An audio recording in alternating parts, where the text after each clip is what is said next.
تو اس آیت کے اندر بھی جب رب نے ثانی فرمایا اور ابو بکر صدیق ہی تھے وہی ثانی ہیں، اور پھر یہ عجیب بات ہے کہ ابو بکر صدیق صرف غار میں ثانی نہیں، وہ اسلام میں بھی ثانی ہے، خلافت میں بھی ثانی ہے، مال خرچ کرنے میں بھی ثانی ہے، مار کھانے میں بھی ثانی ہے، وہ بدر کے اندر بھی ثانی ہے، وہ غار کے اندر بھی ثانی ہے، وہ مصلی رسول پر بھی ثانی ہے، اور وہ میزار میں بھی ثانی ہے، وہ آخرت کے اندر جنت کے اندر بھی رسولہ کے ثانی ہوں گے۔ تو اس وجہ سے اس آیت سے بھی ابو بکر صدیق کی خلافت ثابت ہوتی ہے۔ اگلی چوتھی آیت جو ہے وہ ہے اللہ کریم نے کئی مقامات پر مہاجرین و انصار کی شان بیان فرمائی۔ والسابقون الاولون من المہاجرین والانصار والذین اتبعوہم بإحسان، سورہ توبہ آیت نمبر 100، سورہ حشر 8، 9، 10 آیت کے اندر مہاجرین و انصار کی شان بیان کی، اور مہاجرین کی شان بیان کی، ان کا سرٹیفکیٹ بیان فرمایا، اولئک هم الصادقون۔ انصار کے لیے فرمایا اولئک هم المفلحون۔ سورہ انفال کے آخر میں فرمایا اولئک هم المؤمنون حقا۔ اب بتائیے جن کو رب تعالیٰ برحق مومن کہے، سچا کہے اور نجات پانے والا کہے، اب ان کا فیصلہ جو سقیفہ بنی ساعدہ میں ہوا کیسے غلط ہو سکتا ہے؟ ابو بکر صدیق کی خلافت کیسے باطل اور غاصبانہ ہو سکتی ہے؟ پھر ہم نے پچھلے بیانات کے اندر بھی مولا علی شیر خدا کے حوالے سے بھی آیات پیش کی، 3 آیتیں پیش کی، وہ بھی سقیفہ بنی ساعدہ کی شان و عظمت بیان کرتی ہیں۔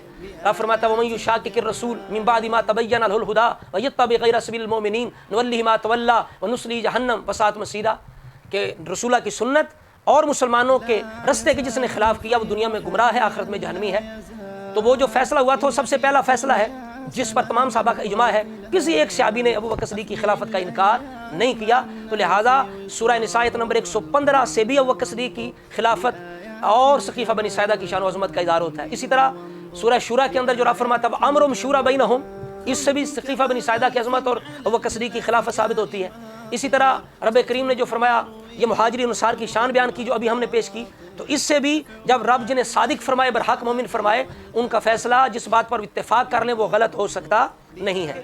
اگلی آیت مبارکہ جو ہے میں پیش کروں گا، یہ سورہ فتح کی آیت نمبر 16 ہے۔ اللہ کریم فرماتا ہے قل للمخلفین من الاعراب ستدعون الى قوم اولی باس شدید نقاتلونہم او یسلمون، کہ اللہ کریم فرماتا ہے محبوب نے فرما دے یہ جو آپ کے پیچھے دیہاتی لوگ رہ گئے ہیں کہ ان قریب تمہیں اس قوم کی طرف بلایا جائے گا جو بڑی سخت قوم ہے، جنگجو قوم ہے۔ اور سورہ توبہ کی آیت نمبر 83 کے اندر اللہ نے فرمایا تھا کہ محبوب نے کہہ دو اب تم میرے ساتھ نہیں نکلو گے۔ تو علماء کرام فرماتے ہیں کہ اس کے بعد اگر اعرابیوں کو کسی نے دعوت دی ہے، بلایا ہے، تو وہ ابو بکر صدیق ہیں، یعنی وہ رسولہ کے علاوہ کوئی شخصیت ہے، اور سب سے پہلے رسولہ کے بعد ان دیہاتیوں کو جنگ کے لیے بلانے والے ابو بکر صدیق ہیں۔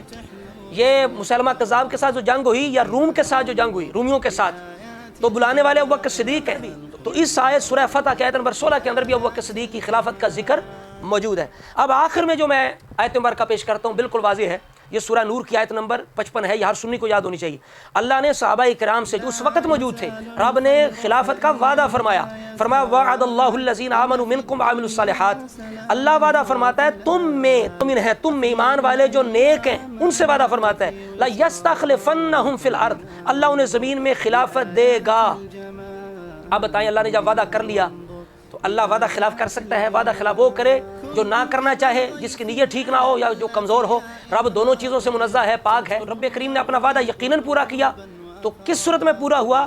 وہ مہاجرین و انصار کی صورت میں، سقیفہ بنی ساعدہ کے اندر ابو بکر صدیق کی خلافت کی صورت میں سب سے پہلے رب کریم کا فیصلہ خلافت کا پورا ہوا، پھر اس کے بعد عمر فاروق کی خلافت، اس کے بعد عثمان غنی کی خلافت، اس کے بعد مولا علی شیر خدا کی خلافت رضی اللہ تعالیٰ عنہ۔ تو رب نے جو وعدہ فرمایا تھا وہ پورا کر دیا۔ اب جو یہ کہتا ہے کہ نہیں وہ یہ نہیں ہے وہ کوئی اور ہے، تو بتائے وہ کون ہے جن کی وجہ سے زمین میں دین اسلام کو تمکین حاصل ہوئی ہو؟ چونکہ رب کریم نے ان کی خلافت کی یہ شان بیان کی، یہ علامت بیان کی، یہ وصف اور صفت بیان کی، کیا وَلَا يُمَكِّنَنَّ لَهُمْ دِينَهُمُ الَّذِي ارْتَضَىٰ لَهُمْ، ان کی خلافت میں کیا ہوگا کہ دین زمین میں مضبوط ہو جائے گا، اسے تمکین حاصل ہوگی۔ اب بتائیے وہ کون سی خلافتیں ہیں جن میں دین کو تمکین حاصل ہوئی؟ وہ ابو بکر صدیق کی خلافت ہے۔ عمر فاروق رضی اللہ تعالیٰ عنہ کی خلافت میں تو اتنا عروج ملا، دین اسلام کو اس قدر مضبوط ہوا کہ مولا علی شیر خدا، یہ نہج البلاغہ ہے، جب حضرت عمر فاروق نے حضرت مولا علی شیر خدا سے یہ مشورہ کیا فارس کے جہاد کے لیے، تو مولا علی کیا فرماتے ہیں؟ اسی آیت کی طرف اشارہ کرتے ہیں، کہتے ہیں وَهُوَ دِينُ اللَّهِ الَّذِي أَظْهَرَهُ، اے عمر یہ اللہ کا دین ہے جسے اللہ ظاہر کرے گا، هُوَ الَّذِي أَرْسَلَ رَسُولَهُ بِالْهُدَىٰ وَدِينِ الْحَقِّ لِيُظْهِرَهُ عَلَى الدِّينِ كُلِّهِ، مولا علی بھی فرما رہے ہیں کہ یہ اللہ کا دین ہے، اللہ ظاہر کرے گا، وجندہ الذی اعدہ وامدہ، یہ اس کا لشکر ہے، وہ اس کی مدد کرے گا، وہ اسے پھیلائے گا، حتی بلغ ما بلغ وطال حیث طال، جہاں تک چاہے گا یہ نکلتا جائے گا، پھیلتا جائے گا یہ زمین کے اوپر۔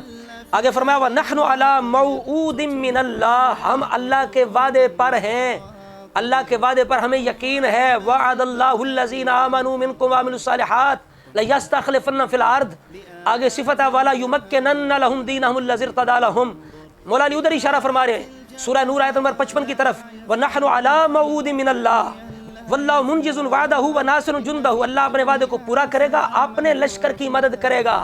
اب بتائیے لشکر عمر لشکر خدا، دین عمر دین خدا، یہ کون کہہ رہا ہے؟ یہ مولا علی شیر خدا کہہ رہے ہیں، نہج البلاغہ ہے۔ آگے فرمایا تم قائم ہو جو، جیسے تسبیح کے اندر وہ دانہ قائم ہوتا ہے، پوری تسبیح کو قائم رکھتا ہے، کیونکہ اللہ کریم کا یہ لشکر ہے، رب نے وعدہ کیا ہے تو جائے یا نہ جائے رب اس کی ضرور مدد فرمائے گا۔ اسی طرح کر کے دوسرا مقام، یہ وہ خطبہ مولا علی شیر خدا، حضرت عمر فاروق کی خلافت کی ایسی تعریف نہ کوئی کر سکتا ہے، نہ کسی نے کی ہے جیسی مولا علی شیر خدا نے کی ہے۔ آپ فرماتے ہیں للہ بلاد فلان، اللہ فلاں کے، آگے فلاں سے مراد کیا ہے؟ عمر فاروق ہے۔